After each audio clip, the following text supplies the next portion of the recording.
Okay, I think we can start. This is sufficient to wait. 5 minutes of waiting is fine. Please use a chat box for interaction, all of you, right? So, first of all, welcome to right the session, right? So, this is what we believe in, right? This is what we believe in. This is our company name, right? This is what we believe in. Behave like compiler, right? See, so this entire training, what we're gonna have is purely, right? Purely for placements, right? Okay. When it comes to placements, right? It can be of any major hiring company, and also it can be for product based company as well. Okay. The content what we are targeting here during these trainings will be right. So these are the companies that you can target with the content what you're going to learn in this during this training. So in this one, right, we can solve the problem. See, the languages used during this training, right, is see, for programming, right, okay, will be C or C++ or Java. Based on an example, we can pick up. These are the three languages we would be using it. Now, I need a little feedback from all of you. Do you want to start like C language from the scratch, or we can concentrate on the programming, right? We can concentrate on uh, the problem solving skills. If you can give me a feedback on the chat box, that will be pretty good.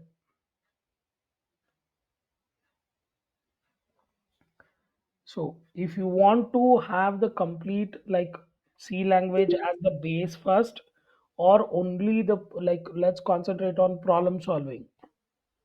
Okay. So since I have shared a mail to all of you guys, if you want to attend like the C language basics, you can attend at 7 o'clock, right?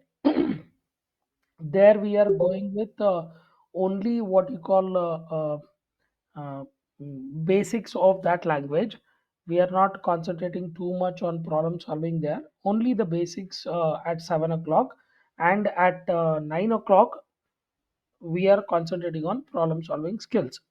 I hope the time will be fine for everybody, because this time I think everybody, whoever is working, non-working people, right? Okay. So for working and non-working people, it will be always good. Thank you for this response. Pretty good and amazing.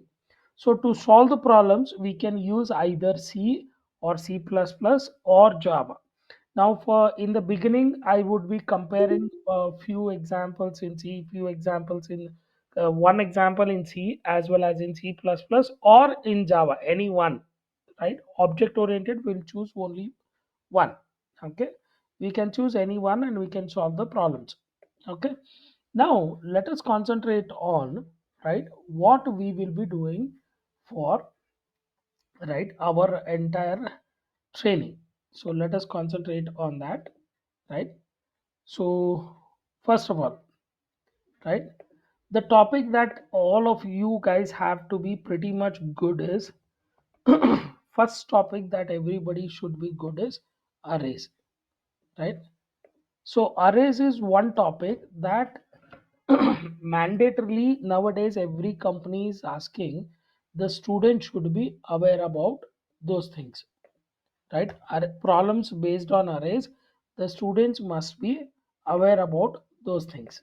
Okay, that is why nowadays if you check at the interviews of any company, you will get to know that there are so many problems which are specifically based on arrays.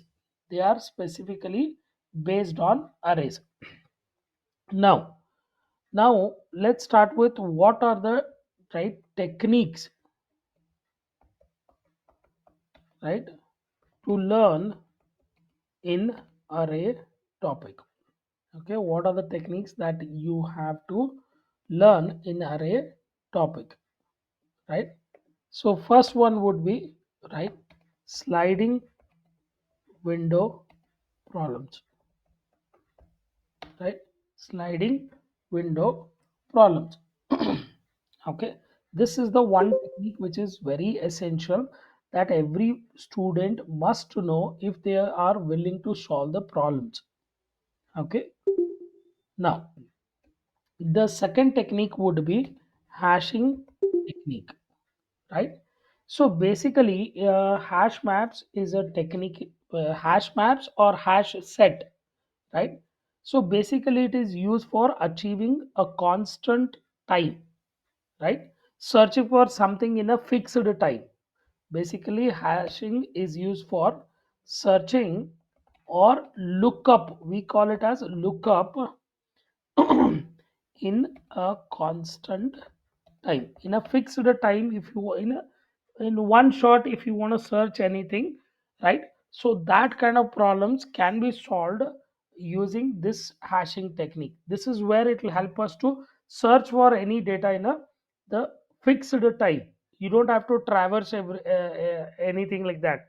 You just like you give the data, you get the result what you want, right? After this, the next thing comes is two pointer technique, right? Two pointers in the sense you will have, right, two pointers which will maintain indexes like this, right? So something called as a left and something called as right, like this you'll have two pointers which we use this technique to solve lot of problems. Okay, this is two pointer techniques. So either you can move the left pointer or right pointer. It depends upon, right, like the user requirement.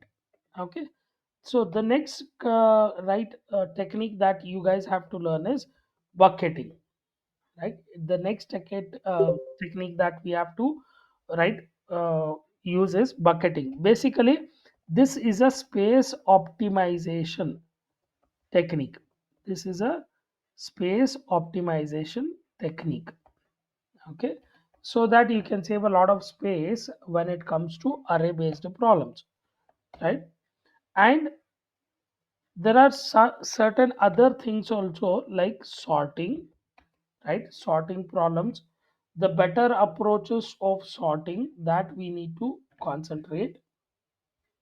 Okay, one second, one second, I just got some message.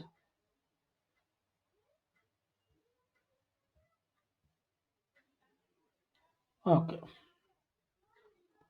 so that is one, right, sorting technique. And searching techniques, right? Searching and sorting techniques. Basically searching technique only the hashing concept will come. Okay, now, and there is something called as searching for extremes. There are some problems where you need to find the maximum and minimum, right? Finding for the maximum, find max or minimum, right? So for that you need to traverse an array, right? And also you need to keep a track of maximum and minimum in, right, in omega of n time. So this is what we call it as searching for extremes, right? And another one is duplicate detection. Okay, duplicate detection. In this one you get, again, you duplicate detection, you can solve these problems using brute force method and hashing concept. Hashing. Okay, we can use a hash table and solve the problems of duplicate detection. The next one we're gonna look at another type of examples, that is resizing, right? Resizing the arrays, right? So basically resizing the arrays, in the sense what happens is doubling size, right? And another one comes is amortizing or amortized resizing, right? So amortized resizing means basically the resizing happens more frequently, right? Resizing happens more frequently. Basically, this amortizing resizing happens in a inserting data in a sorted fashion. Whenever you want to do a what do you call, what was that word? I'm sorry. Sorted insertion, right? While inserting, only when you're sorting the data, that time amortized resizing of arrays is required a lot, right? And next thing comes is prefix prefix sum technique. Okay, prefix sum technique. See, basically it is used for cumulative sums. Whenever you are finding cumulative sum problems, right, in such scenarios we can use that prefix sum technique. Next comes is cadence algorithm, right? Next comes is cadence algorithm, right? And after cadence, next thing comes is divide and conquer, right? Divide and conquer problems. I think probably everybody is aware what is a divide and conquer problem also, right? Okay, there are certain examples you have seen, certain example you guys have seen, like merge sort and quick sort. Those kind of things you guys have already seen, right? Okay, and another one is sieve of eratosthenes, right? Sieve of eratosthenes, right? So basically this algorithm is related to finding primes. It is related to finding primes. So another one is frequency counting, frequency counting problems. Okay, and there is one algorithm which is not asked, but let's see if we can do that, right? So it is called as a Dutch national flag algorithm. The name of the algorithm is Dutch national flag algorithm. Basically it is used for partitioning an array into three parts based on pivot, right? You can call it as a quick sort. Quick sort example was there, right? In the quick sort we have used that technique, right? In the quick sort we have used that partitioning, right? Dividing based on the requirement. Okay, so that is one technique that we would be requiring. Where is that? Okay, okay, next is, right, after that next comes is dynamic programming, right? Okay, and bit manipulation, bit manipulation. So these are the examples that we are gonna look for, or we are gonna learn, right, in the this current training. Okay, so like I'm keeping all the techniques. These are the minimum required techniques, or minimum, you cannot say minimum. I think probably all the techniques I've mentioned here, these are the maximum techniques you have to solve the problems, to crack the interviews for the MNCs, like major hirers, or as well as the product based companies as well, right? So this is what everybody has to learn. It's kind of a toolkit, you can say, for the arrays, right? These are the toolkits for arrays.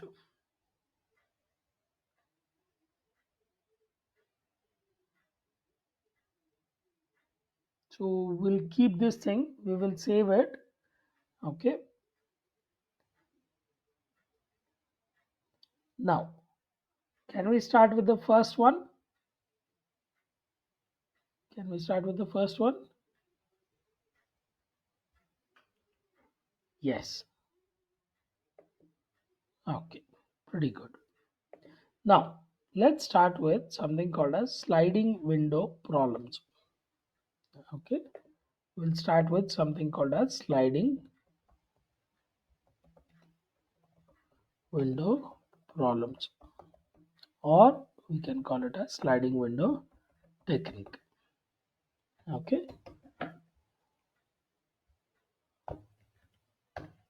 so first of all, you need to understand what is this sliding window. If you want to solve any problems on arrays, right, on arrays, okay, you need to first of all understand what is this technique. Okay, so first let's start with what is a sliding window, and one by one we'll see some problems there. Okay, so first of all, what is a sliding window technique? Okay, one second. Okay, so there are basically, right, two types of implementation. Okay, first one is, right, fixed size sliding window. Okay, another one is variable size sliding window.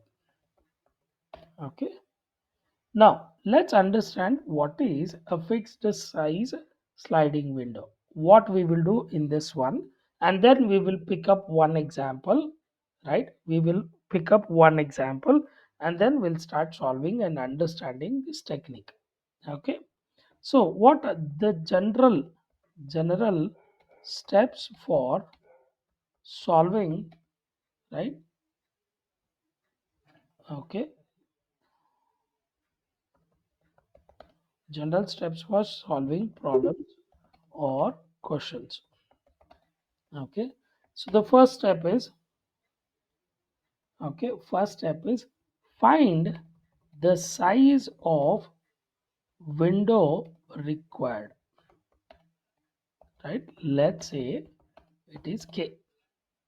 Let's say the size of the window. First, you always have to find out the window size required for us. Generally, we call it as k. Okay, generally we call it as k. Now, compute the result for first window. Compute the result for the first window, means that is, right, that is, include the first k elements, right, of data structure. It can be arrays, it can be linked list, or it can be anything. Okay, then use a loop use a loop to slide the window by one and keep computing result window by window. Okay, this is how we solve the problem. These are the basic steps of, right, sliding window technique when your window size is fixed. Now, can we take one example to understand this? Can we take one example to understand this? Okay, so let's pick up one question here. Let's pick up question one. Okay, so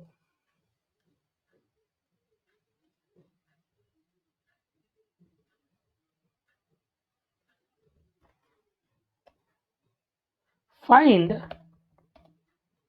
maximum sum subarray of size k. Find the maximum sum, right, Find the maximum sum, right?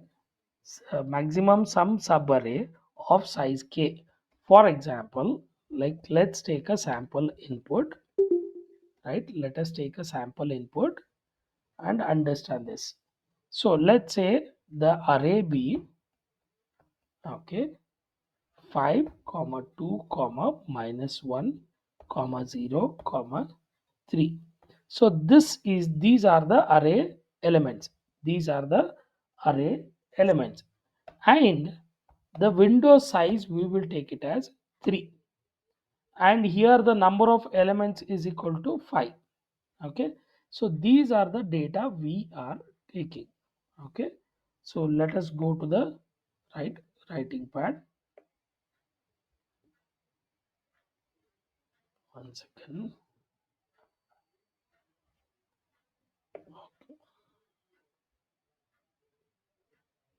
Okay, let's start, right? Okay, this is what we are looking at. This is our sample input. We need to find out the correct output. Okay, let's start.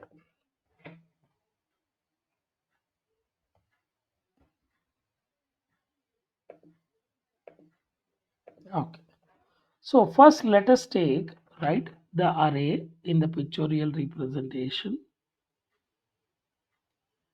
So how many elements do we have in the array? We have 5 elements. These are the array elements. Okay, let's write down the array elements. 5, 2, minus 1, 0 and 3. Okay, so now first what we will do is, right, first what we will do is, let's put the indexing for these things: 0, 1, 2, 3, 4, right? So the first step is what? First step is, right, find, right, window size is already known to us. Okay, we have the window size k is equal to 3. Okay, now find the sum of first window. Find the sum of first window. So what is the sum of first window here? Right, the sum of first window is this. So window size is, since 3 elements, we need to find, right, the first window sum, and let us call it as current sum. Current sum. So what is the current sum now here? What is the current sum? Current sum is 5 plus 2, 7. 7 minus 1 is 6. So the current sum is equal to 6. Right? Now what we will do here is, right? Now what we will do here is, right? We will run a loop, right? We will run a loop. That is second method. Slide the window, slide the window by one position. So in the second step, what we will do here, we already have the current sum. Now, because we already have the first window sum, right? Let us assume, let us assume maximum sum so far, maximum sum so far is 6. Okay, maximum sum so far is 6. Now we need to slide that entire window. So basically this is our window. What we are looking at is, this is our window. This is our window. So we need to, right, we need to, right, move that window by one position. Now if I have to move that window by one position, now what I will do is, I'll copy this. Okay, I'll copy this and paste it here. One second, I'm just retaking it. Okay, chalo. Now we need to move this window by one position. So if I move the window by one position, what exactly will happen here? This is how the window will move. by one position. So for this one, what we will do, our current sum was 6, correct? Now what we will do is we will add the next element. We will add the next element and subtract the first element, right? This element is removed from the current sum and this element is added to the current sum. That is window sum, what we call, right? So once you add it, check what is the total value do we get? We get the value as 1. Okay, current sum is 1. Now compare all the first window sum with a second window sum.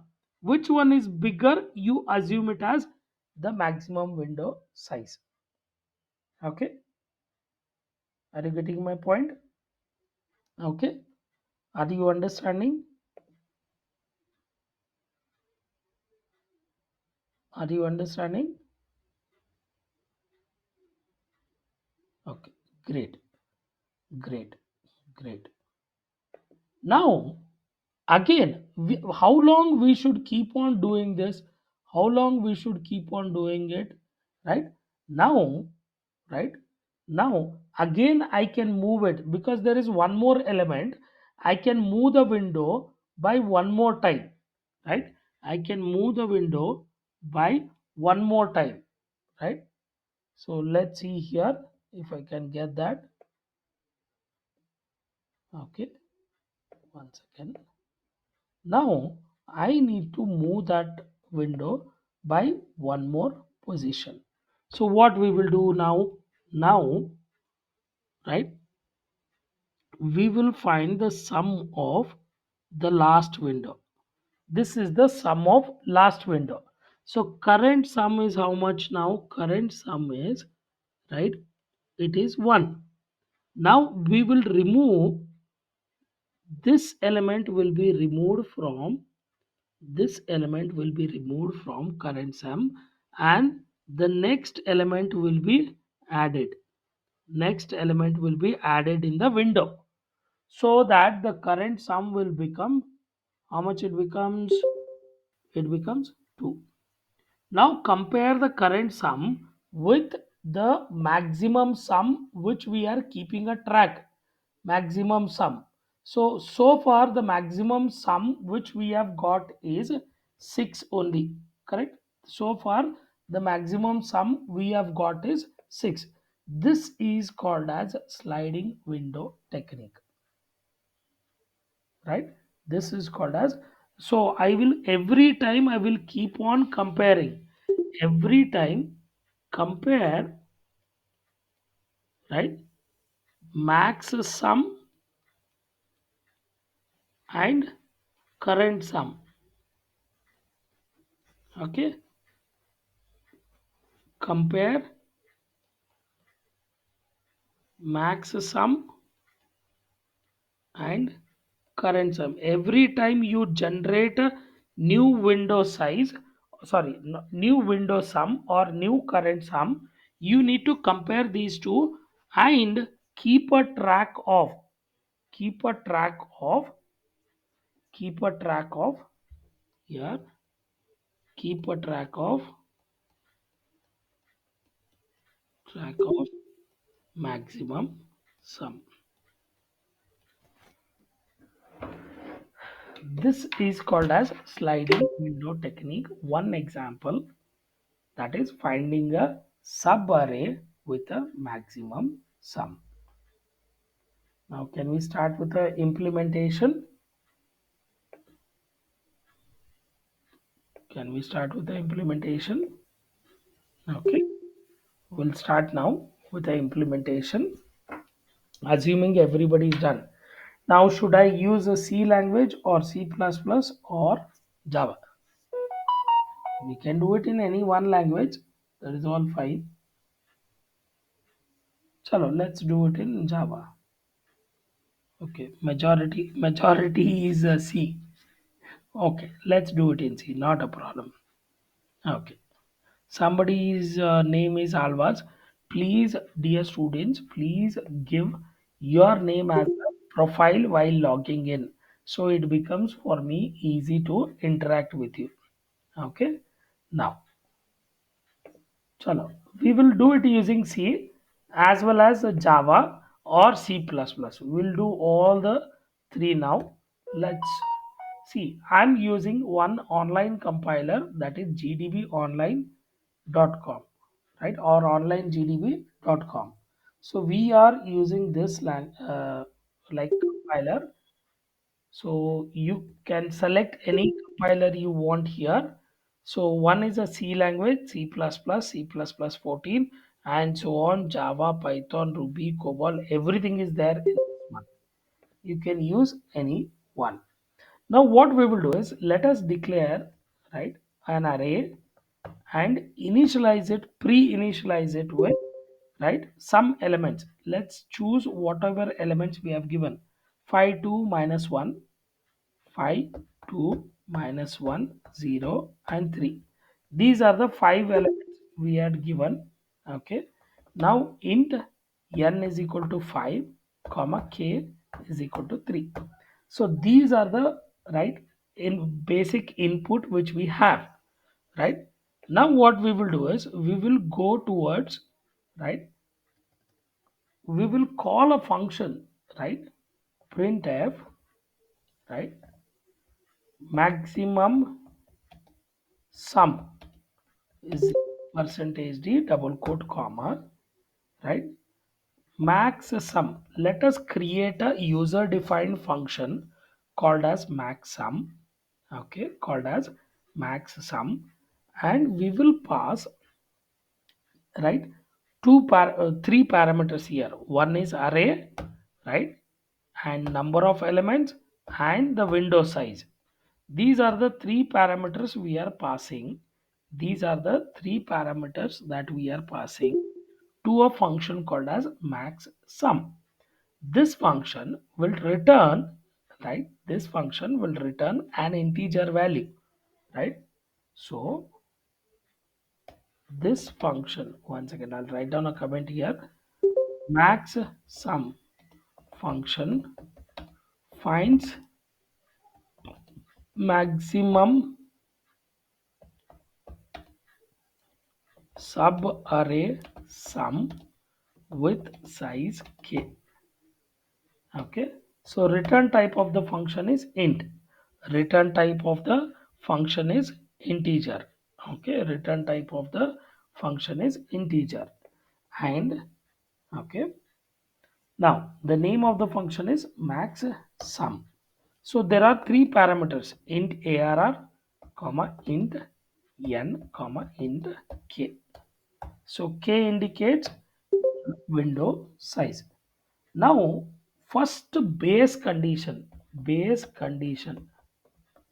right? Base condition is that, right, n must be greater than k. Correct alva? Isn't that correct? N value must be greater than k. If the subarray size, if they give 10 and the number of elements are 5, definitely we cannot, right, find this maximum subarray. Correct?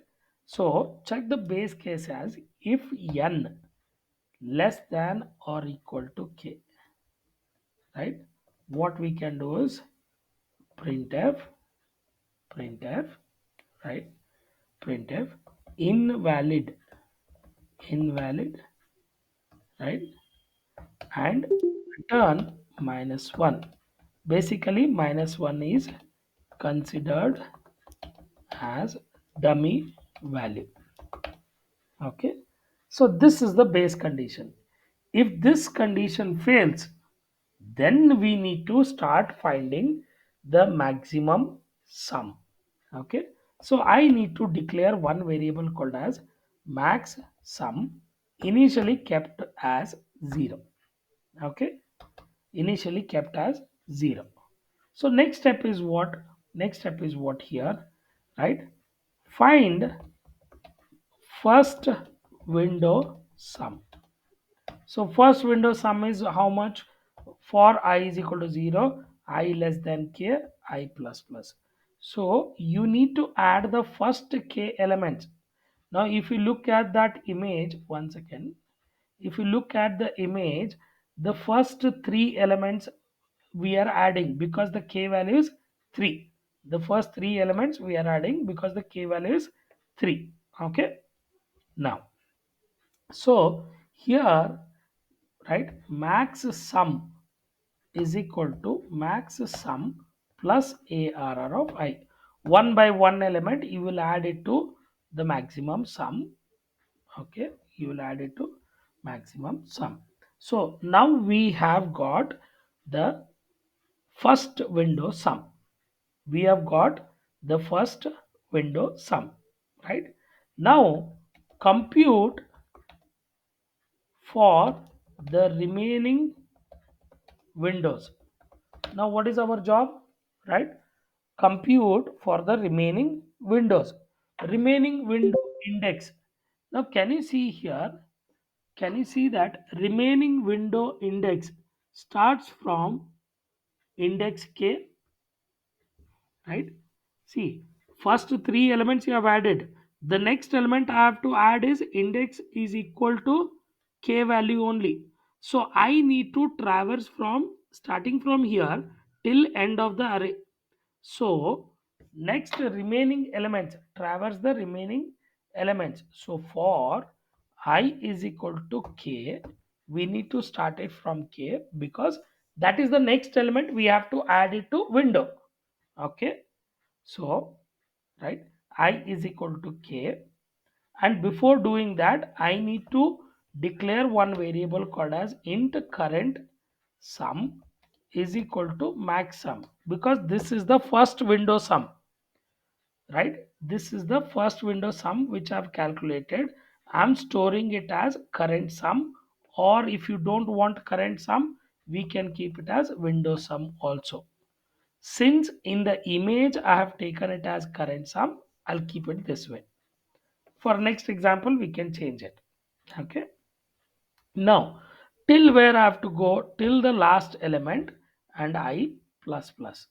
So this is called as traversing the remaining elements, right? Traversing remaining elements. Now inside this for loop, what we have to do? First, I need to create a new current sum. New current sum is equal to current sum plus ARR of I. So this will add which element? This will add the next element to the current sum, right? This is what it is adding. 0 will be added to current sum. Now I need to subtract the first element. I need to subtract the first element. So how we gonna do it? Right? Minus ARR of I minus K. Right? I starting from 3, K is 3, 3 minus 3 becomes 0. So this will keep on finding the next window sum, right? Remaining window sum. Now what we need to do is, if current sum which you have calculated, new window, second window, if it is greater than maximum sum, then don't you think max sum is equal to current sum we have to assume? I told you, right? We need to keep on comparing, right? Compare maximum sum and current sum.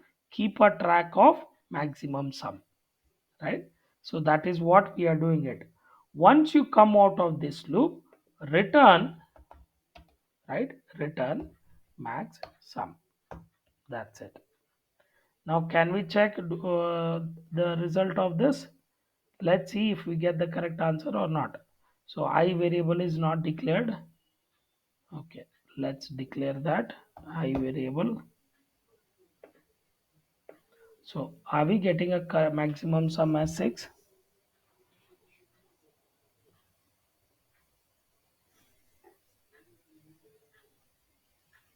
Have you understood the code? No, k less than n. Dhanraj, it is k less than n. Why we have to do k less than n is, See, this is not k less than n, it is I less than n. I is a variable. See, I'll tell you in the picture, I'll show you. In that loop, what I'm writing is I will start from 3, I less than 5, and I plus plus. This I variable will give 3 and 4 as a two values. So it will help me to select the remaining numbers. It will help me to select remaining numbers, right? So it should be I less than, because I is already starting from k, right? I is already starting from k. So this is what k value was 3. K value was 3. Are you understanding now? Yes, Dhanraj.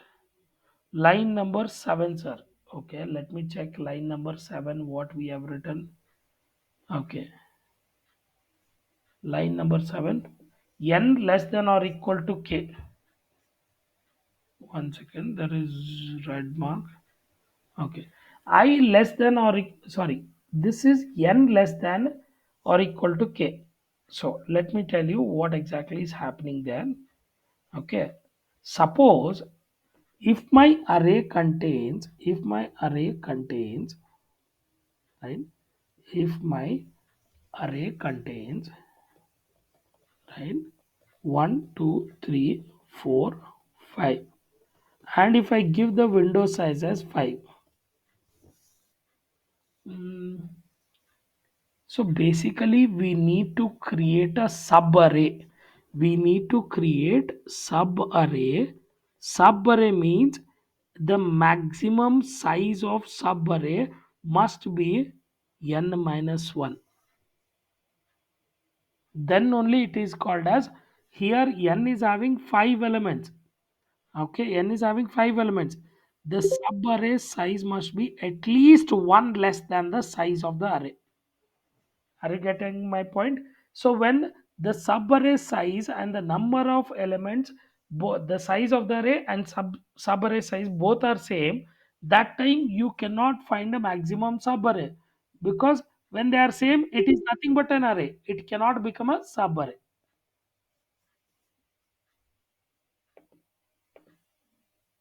Dhanraj, are you clear on that? Line number 7. K less than or equal to n.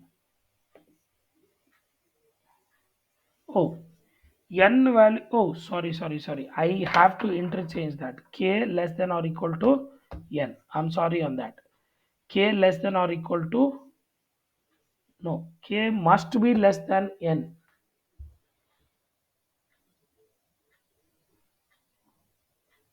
If k is less than n, then it should calculate. Sorry, my condition was correct. N less than or equal to k.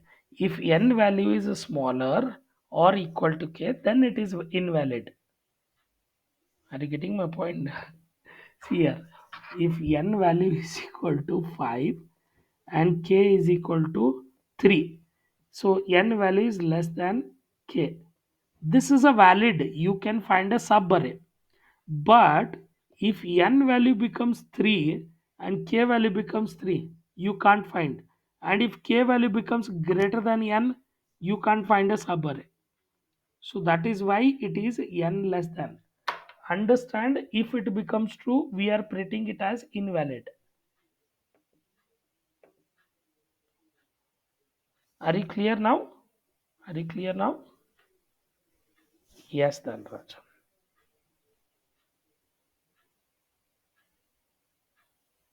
Super. Well done. Well done.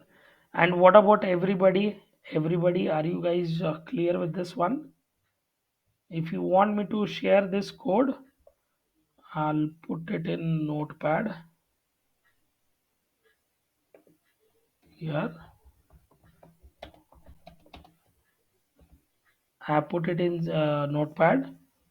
Now, if you want me to do it in C++, simply you change that what you call uh, uh, this certain things you have to change. Instead of printf, you can write it as cout, right?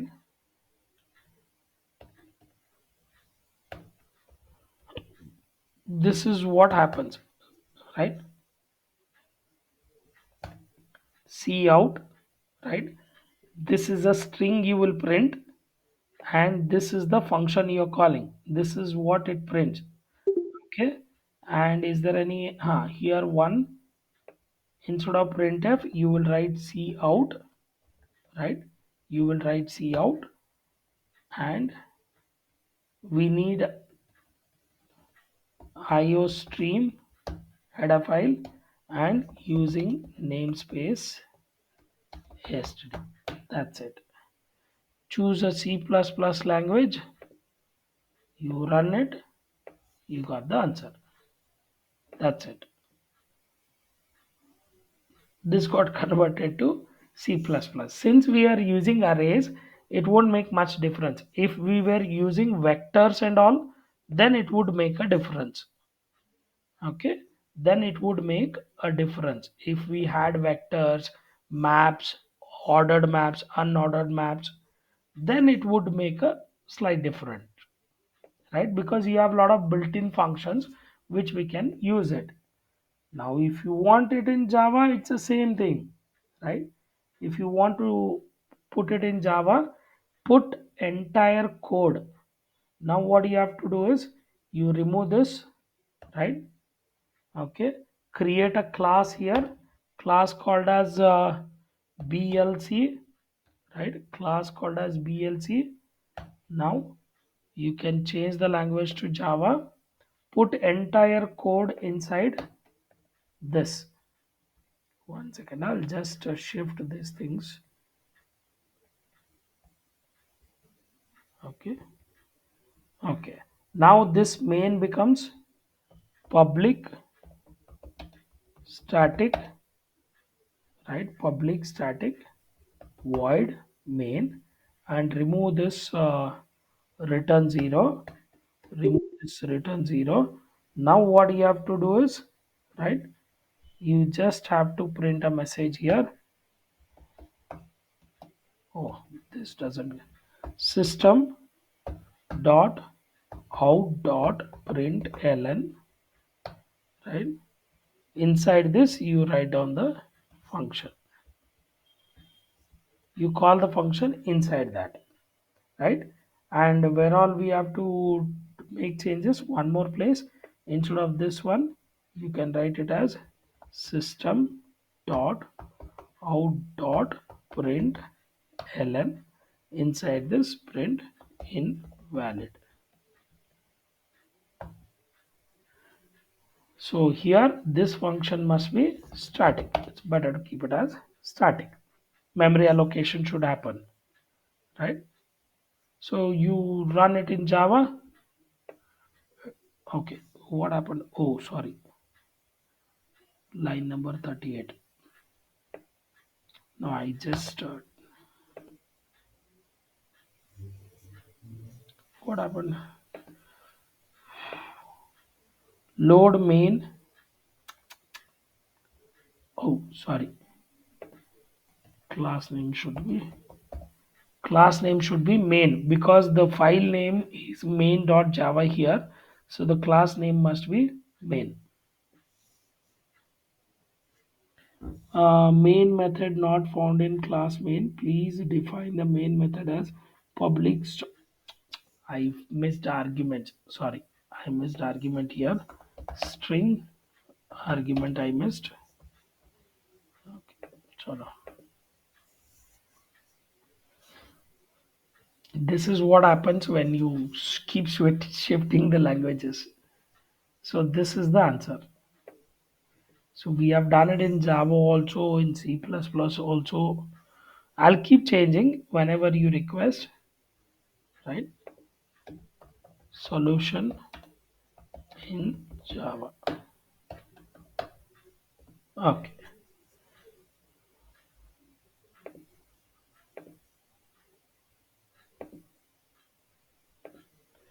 Okay. So is the example clear? Okay. Well, why does the namespace std is required? No problem. I'll explain you now. In C++, right? Why we use namespaces? To avoid,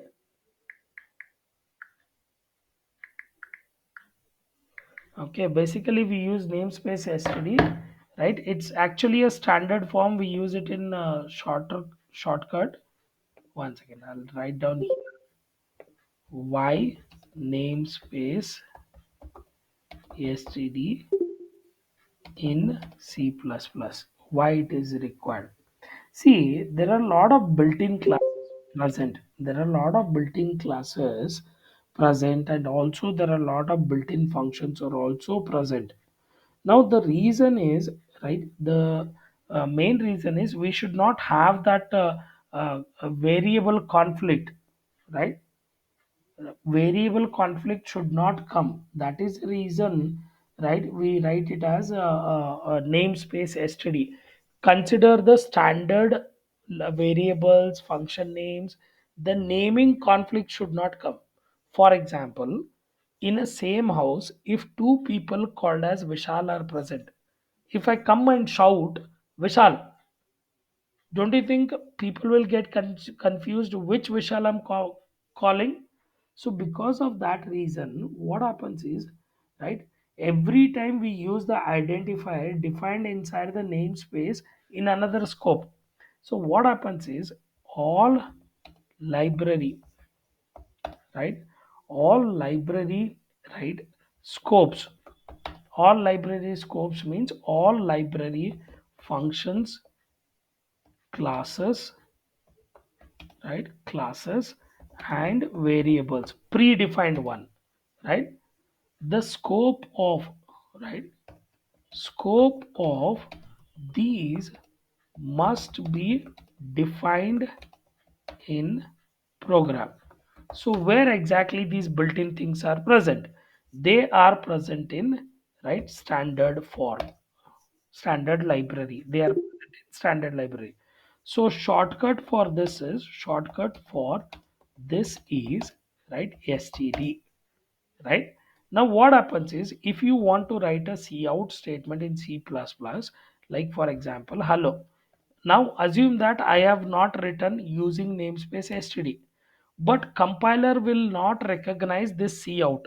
It doesn't know that it is a standard, it's a standard object, right? It won't recognize it's a standard object. So what I have to do is std scope resolution operator.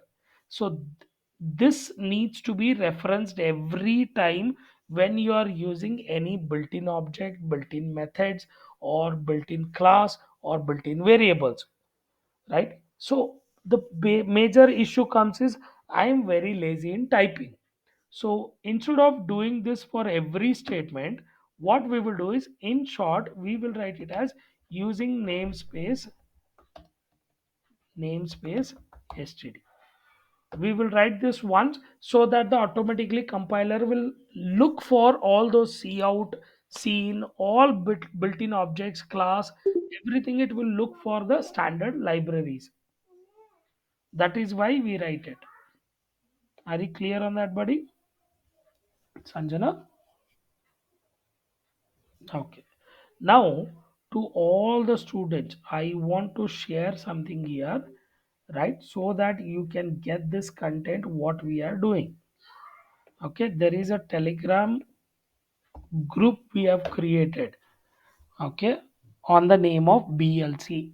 The name of the company is Behave Like Compiler. This is the name of my company. This is what I've kept it. Okay. One second.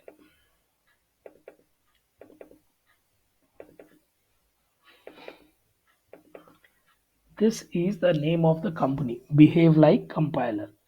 Okay, there is an Instagram page with this company name. In Instagram ID, you can search it as, right, you can search it as, okay, BL Compiler. This is the name of the Instagram ID, the page. That is where some of the questions, algorithms, any additional classes which will be going on. Okay, and this is a Telegram, right, Telegram group where you guys can join this group where I would be sharing the regular class content. Okay, there are two classes going on. One is a first year students basics at 7 o'clock, right? And at 9 o'clock, we are having it for only for placements. Now we will do some more examples tomorrow on sliding window technique. Is that fine for with all? Hello. Was everybody able to understand? I hope the session was good and informative. Okay. And one request to all of you is please attend regularly. Yes, Hima, we have it at 9 o'clock only. Otherwise, we have to start from 10 o'clock in the night. It becomes like disturbing. See, many of the students are working class people. We have college students. So we have different kind of people who are joining to this class, right? So that is the reason I've kept it at 9 o'clock so that it won't become a problem. So everybody can finish their dinner and start attending the class. God, one thing is that like people should not sleep in the class after dinner. And please do support for the page. Keep following it up. You'll keep getting the content. Okay. By tomorrow morning, you will have all these contents in the group, that Telegram group which I was talking about. Okay.